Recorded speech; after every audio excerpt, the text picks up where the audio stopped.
Hello, I'm Rex Schaudaus, and because things on the internet seem to lose their date references, today is Monday, July 1st, 2024. On Friday, May 10th, 2024, we visited the Nevada State Museum in Carson City, Nevada, the capital of Nevada, and spent probably 3 to 4 hours. This museum is in the old U.S. Mint building. With an addition, it has free parking to the north side of it, and it does charge admission, whatever it is. I thought it was reasonable. We took a lot of photos there. A really interesting museum. It covers things about mining. It covers things about the Native American history, society, cultures of the area. It covers prehistoric dinosaur, the dinosaurs. It covers a lot of various subjects, including the Mint itself. It was a really, really enjoyable place. I will tell you that we visited a number of museums in the Carson City, Reno area. Several of them I would like to go back to. This is one of them. I hope you enjoyed this one. Somebody asked, and I'm going to say here, and I think I say it somewhere in the video. The reason I do these is so that you can figure out where you want to go. We do social media searches to figure out where we want to go, and some of them are wrong. And in particular, they have things to do with the timing and what you're going to see. Some of the places that social media says, oh, you got to see, we kind of disagree with. It's taste. But we try to tell you what we see so that you can determine if you want to go see it in person, because like this museum, this is a really good museum. Hope you enjoy it. Thanks for watching. I think I figured out my audio issues, and it looks like my TechSmith Camtasia default somehow got changed, and now I think I've got them corrected, so I'm redubbing some of my earlier mistakes. The Nevada State Museum is in the old U.S. Mint building. I think the U.S. Mint operated from 1870 to 1893. After it was closed, it was turned over to the state of Nevada. The state of Nevada turned it into a museum and then added a northern wing to it. It is also step one on the Kit Carson trail through the city of Carson City, which is kind of interesting. The add-on building to the north is absolutely beautiful, and there's a number of monuments and stuff around the museum, and a replica of the Liberty Bell, which was given to it relatively recently. It's also a flag marker for the Lincoln Highway, which the Lincoln Highway in the south side of the suburbs of Chicago is U.S. Route 6, 159th Street.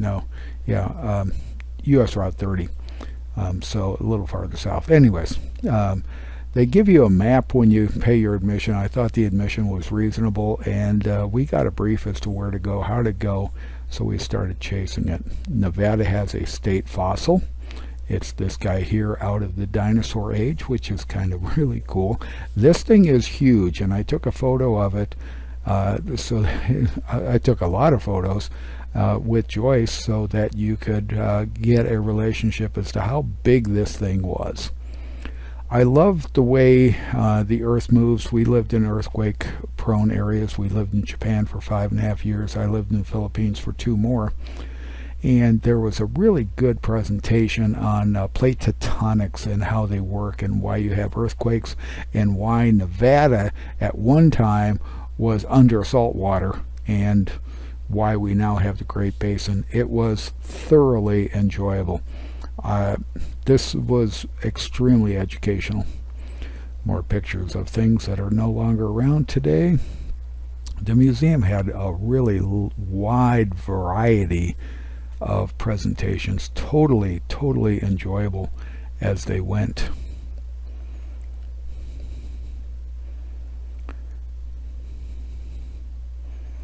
And they talked about how the area has changed over millions of years. And there was a seismograph. I looked online. You can actually buy seismographs.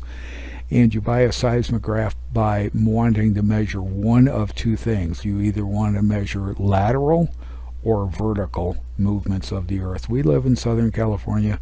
We get shaken a fair amount of times.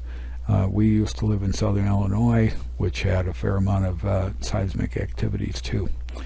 And they have some dinosaurs. I love woolly mammoths, or whatever this guy particularly is. I didn't catch the sign as we went by.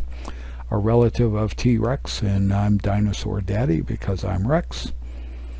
A fair amount of geological stuff is presented here and how it came about, and some really nice preservations of animals, both in skeleton form, and I think there's a couple of stuffed animals here along the way too. Really nicely done. Bobcats. Bobcats are fun. We have bobcats in our area in Southern California.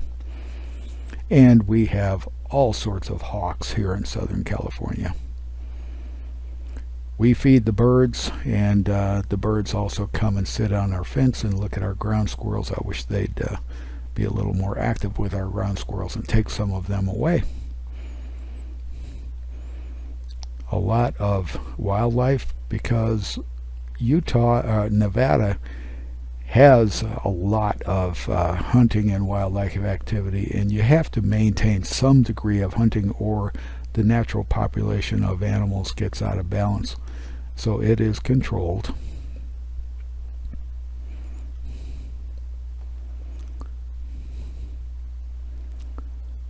As I said, a lot of animals on display, a lot of birds on display, and they're all labeled and they're all done very, very nicely. We have rattlesnakes here in Southern California, obviously. We have rattlesnakes on our property here fairly often. And you get very careful with them. You don't challenge them, and they really don't want to bother with you either. They can't eat you, so they can bite, but they can't eat you, so they don't want to bite you. How did Nevada, I keep jumping to Utah, how did Nevada get populated? Well, initially it was the people who, if you accept it, came across the land bridge through what is now Alaska from Siberia, and then moved down into the better climates. And then the Europeans came, moving from east to west, and gold played a major role in Nevada, and then they found out that there was actually a lot of silver here, so Nevada became the silver state. You know, if you're penning for gold and getting $10 a day, that's okay. If you're penning for silver in the same location and getting $25 a day, that's probably a better profession.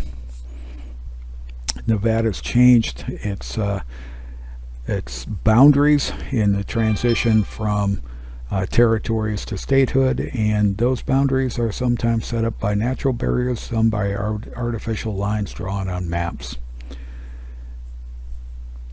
What did the home life look like 100 years ago in Nevada?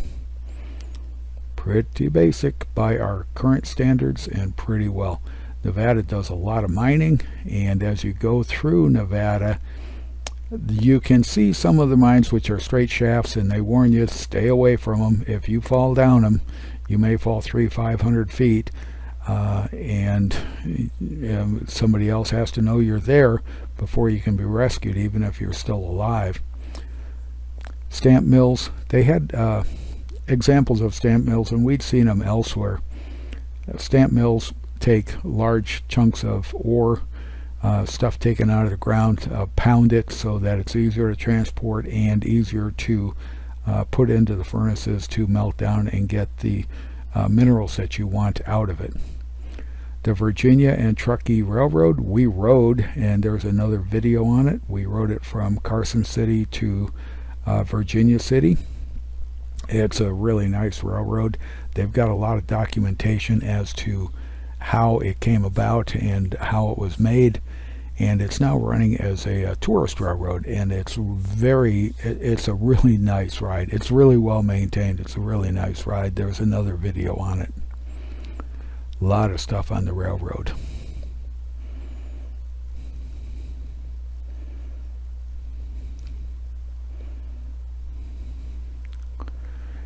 buckaroos were what the guys who handled the cattle were before they were called cowboys. And there's a lot in the museum about the frontier life that Nevada had, and it was turbulent, to say the least. You know, when there's money to be made, there's people who want to take it from other people who have it, because I don't want to work for it. I want to take it from you, and I want to enjoy it. Not cool.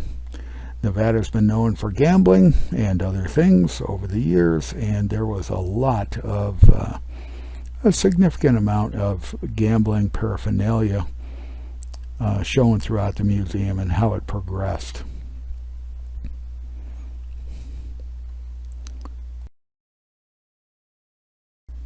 Mining, both tunnel underground mining and above ground mining, played a major role, so there's a lot of information about mining in the museum. And there's only a couple of motor vehicles on display in the museum. The National Automobile Museum in Reno is the place you want to go for that. That is fantastic. There was flying activities taking place. Part of it was we had the airmail system, and they were servicing cities like Reno and Carson City, Carson City being the capital of Nevada.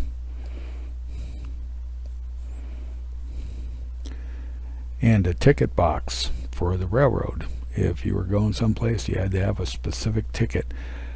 Nevada also mines a lot of copper, and there are copper mines. Ely, Nevada takes you out to a copper mine on the Nevada and Northern Railroad. Some bikes, some interesting, what was in the past, and how did we get to where we are today? This is a woman's the woman who ran the dental facility. If I can get this straight, the dentist was a woman, and that was unusual. And she did a very good job. Not a whole lot of motor vehicles here, but there are a couple along the way that are in good shape. A Model T back in the 1909 or something to 1927 time era. The old gas pumps. We giggled at this. We remember Dr. Pepper signs just like this in our area. This is an Evinrude outboard motor. It would later become Evinrude, the same company would evolve to the name Evinrude. More gambling paraphernalia.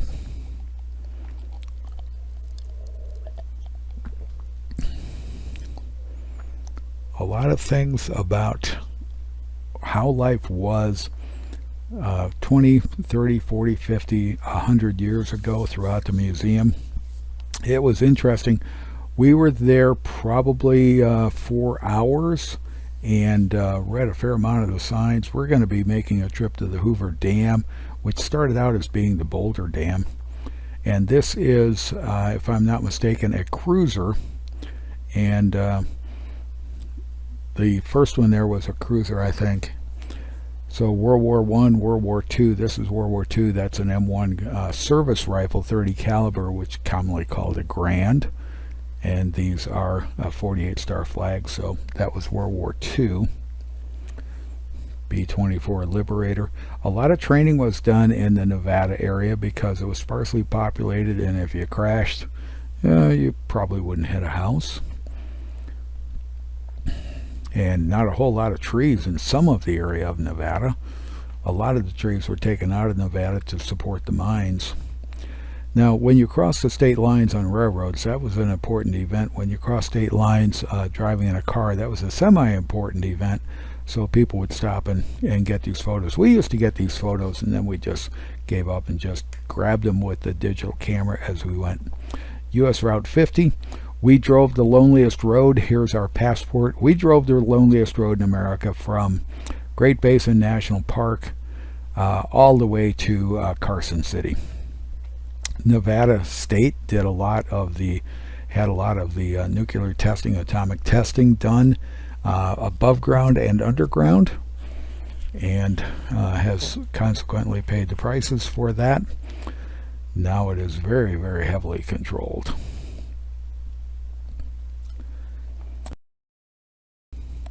We're getting into the area of the museum which represents the mint as it was done, and I believe it's 1870 to 1893. And this was the coinage machine. This is what printed the silver coins, primarily what they did here, and silver ingots. How do you carry them around? You don't put them on dollies with air tires. You put them on dollies with steel tires. It has to do with rolling friction. This is a coin collection that's put on display to show you what they minted here, how they minted it, when they minted it, things like that. Would love to have some of these coins. It's not quite complete. It's close because some of the coins were in very low quantities and they were gone. They've been remelted wherever they're in private collections. They're trying. More information. This is an assay kit. So when you have ore, how valuable is that ore? And how did they process to get the coins that they made? They did not print, as I understand it, they did not print bills here. This was strictly coinage at the Carson City Mint. Information. It was I enjoyed reading how they did it. And saloons, it talks about saloons in the Old West, saloons, and this guy here talked. Saloons in the Old West were more or less the town halls. You held elections there, you held religious services there, you held weddings, funerals there, whatever. They have this ghost town set up in a small area of the museum. It's kind of interesting. We enjoyed it, and they're talking about the things that are there. And they're talking about Nevada and the Carson City, Reno area in the development, and it was actually extremely ahead of its time. A lot of gourmet foods, wines, hotels, whatever else in the area, because there was a lot of money here at one time. I understand that Nevada had more millionaires in it than any other region of the world. So when you have money, you have people willing to supply you things for the money. With the miners, the way you actually made more money than most of the miners, not all of the miners, but than most of the miners, is you sold the miners supplies. You didn't go out and mine. You set up a store and you sold supplies. Levi's, the denim jeans. He made a fantastic pair of jeans that lasted, that held up to the wear and tear, and he made more money than most of the miners that he supplied. Carpenter shop, a lot of the tools of the age, envious, and there were a lot of firearms on display, and they were all in very, very good condition. And this is another issue that happened, kind of taking photographs. You either take them landscape or portrait, and then how do you put them into a video so that they come out right? Gets to be fun. I need to work on that, I guess. A Gatling gun. You crank this and it just keeps shooting. It's probably 45-70 caliber, black powder type. Lots of firearms on display, and all of them were properly labeled. All of them were identified as to what they make, model, era, if they could. Some of them are unidentified because they were made in small quantities in private shops. They weren't necessarily stamped with makers or dates or serial numbers back then.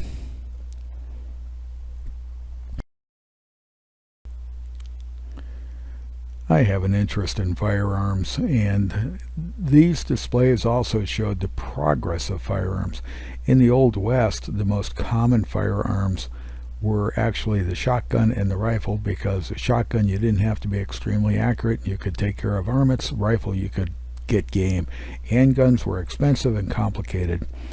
There was an excellent mine that you went through. I mean, how did you get silver and gold, copper out of the ground? And this mine operation was set up underneath you. You walk down.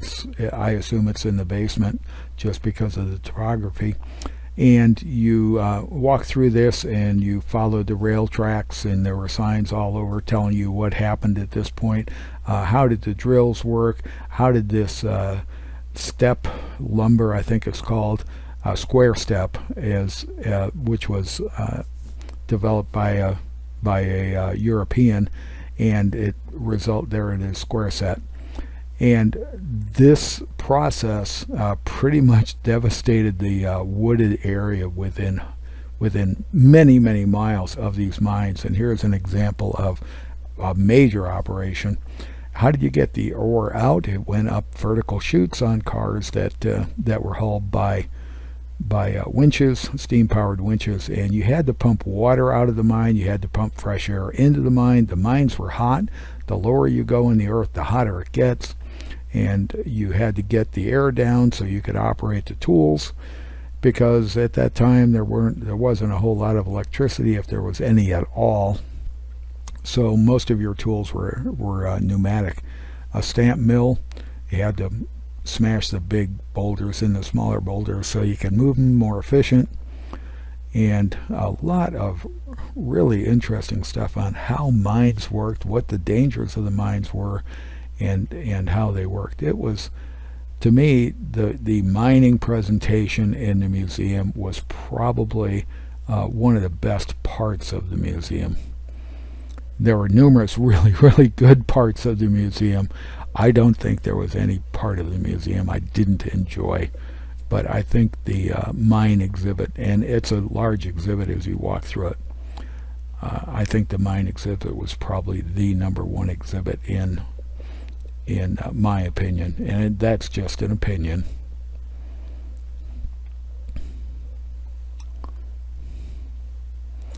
And gold is normally found in what's referred to as a parent mineral. Quartz is a parent mineral for gold. If you find quartz, you significantly increase your probability of finding gold. And there is an item out there called gold and quartz jewelry. It's really beautiful. It's gold through the cracks, the crevices of crystalline quartz. If you see it, it's really beautiful.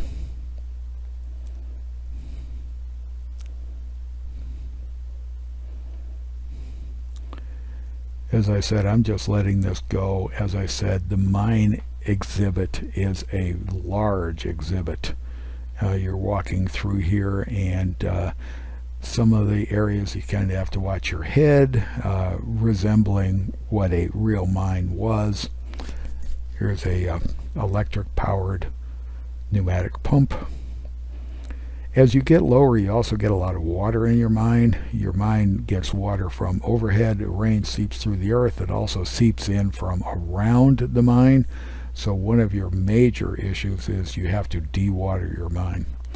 We cleared the mine exhibit, and we're walking from the south side of the building to the north side of the building, and there's a couple of cannons that were in the hallway there, which were kind of interesting because I like things that go bang.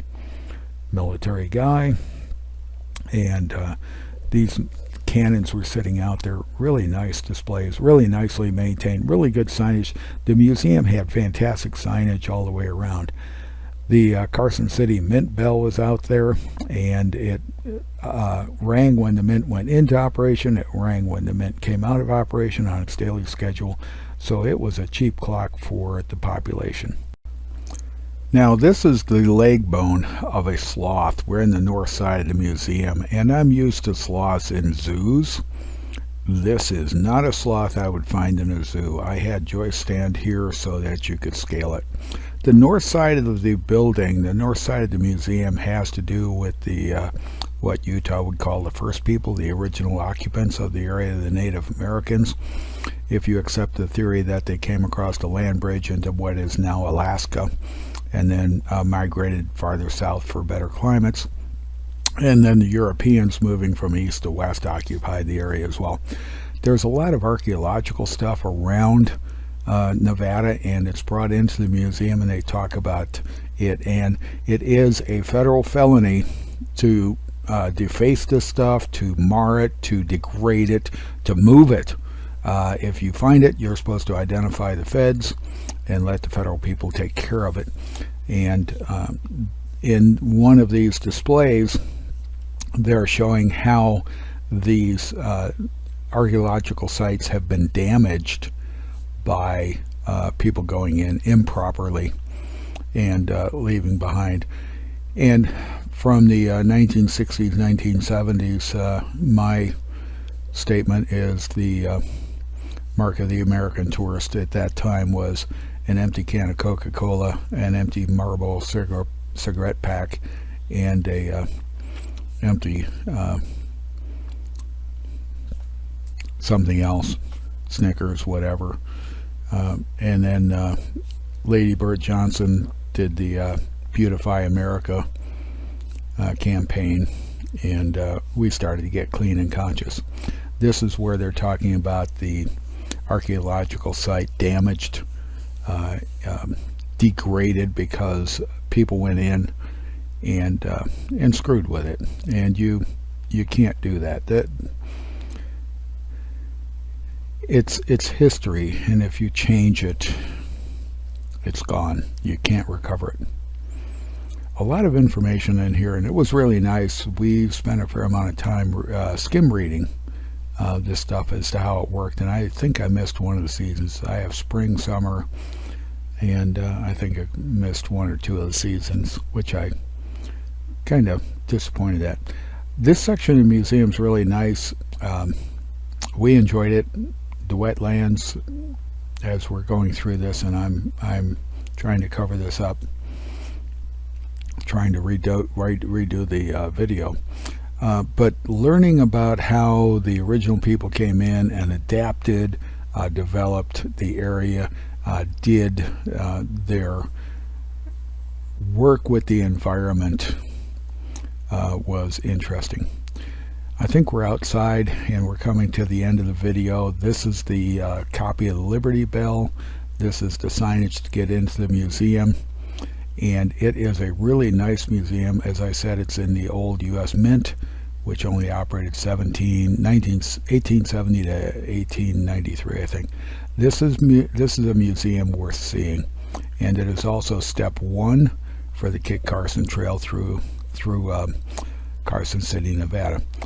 Really, really nice museum. We enjoyed it. If we get back into the Carson City, Reno area, we'll probably be visiting it again.